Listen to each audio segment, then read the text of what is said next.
This is a chromatic lick involving hybrid picking, fast legato, and all sorts of good stuff. It sounds like this.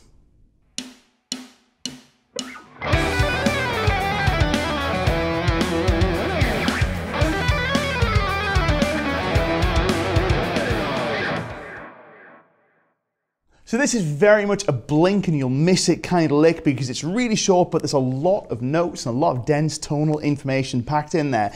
If you want to know a little more about the rationale behind this lick, I actually have another lesson in this same series on a quick and dirty way of incorporating chromatics into your guitar playing.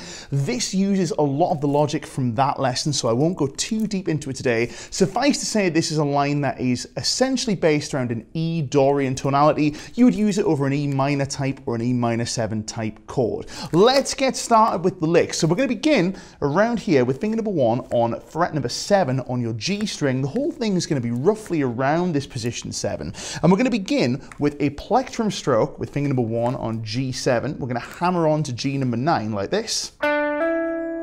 We'll then take finger number 2 and place it on B8 and finger number 1 on E fret number 7, and we're going to articulate these by playing with the middle finger and the ring finger of your right hand. That's going to give us this. From here, we'll hammer on with our 4th finger onto E10 and then pull back off to E fret number 7 like this.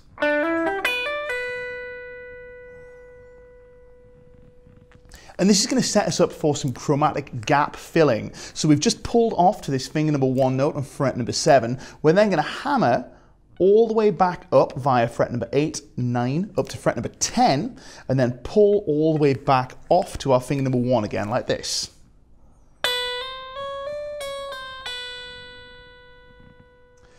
Now, while it's going to look like you need to apply a lot of force to get these notes out, at faster speeds, you can actually be a lot more gentle than you might think and use a brushing motion for the pull-offs. That's because the string's still going to be ringing from when you struck it with your 3rd finger on your right hand.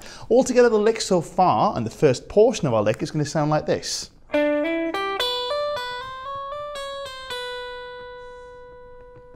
The next step is to hammer on from nowhere with your 4th finger on the 11th fret of the B string, and then we're going to chromatically pull off down from the 11th fret to the 10th, 9th, and 8th fret, and then slide our 1st finger down to the 7th fret. That'll give us this.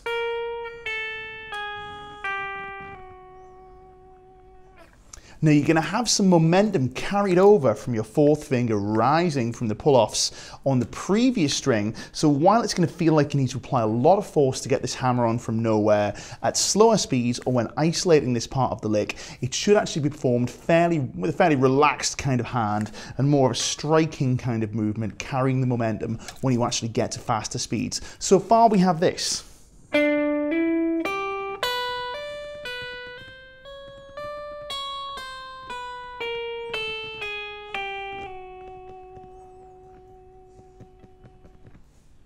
Now this 1st finger 7th fret note on the B string is going to be the first part of a 6-note rhythmic sequence that will continue in 2 different parts of the fretboard. It's going to sound like this.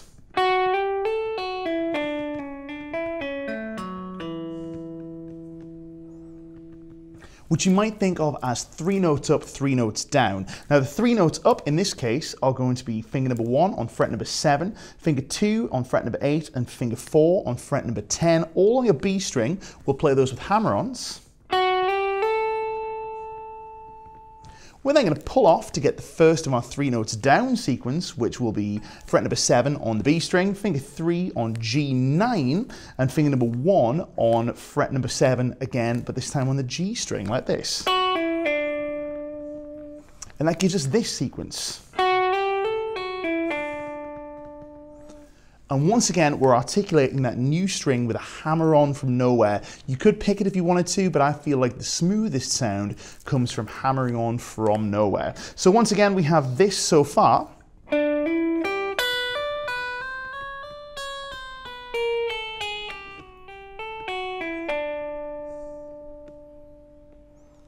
The last portion of our lick is going to involve sliding finger number 1 down to fret number 6, and from here we'll play hammer-ons again with finger 2 and finger 4, like this.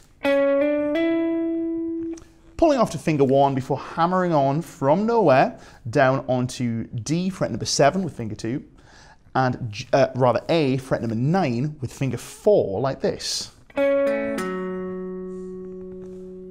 the last note of the lick is going to be a pull off to our root note of E, which is going to be on fret number 7 on the A string, like this. So that new little piece of information sounds like this.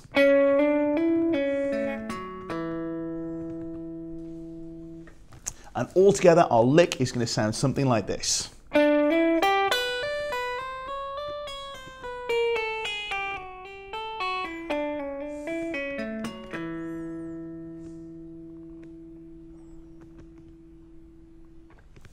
Now, in terms of timing, what I'm going to encourage you to do is to think about this as essentially 3 sets of kind of rhythmic division. So it might be an 8th note division, or it might be a beat, depending upon how fast you're playing. But let's, for argument's sake, say that it was beats within a bar. Now, in the first 2 beats, what you're going to do is you're essentially going to blur all of the notes up to and including this 8th fret on the G string, and just blur those across beats 1 and 2 in whatever division feels comfortable, like this. And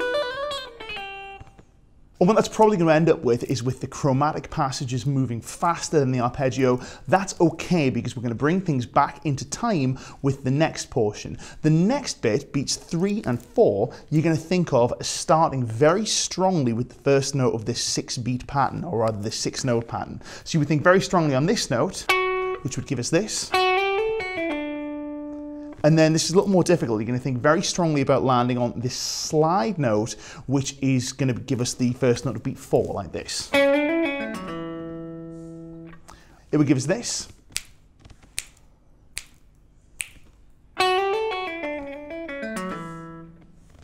And that very strong rhythmic ending is going to apologize for the chromatic and rhythmic blurring that goes on before, and gives us a very strong ending, especially finishing on that root note.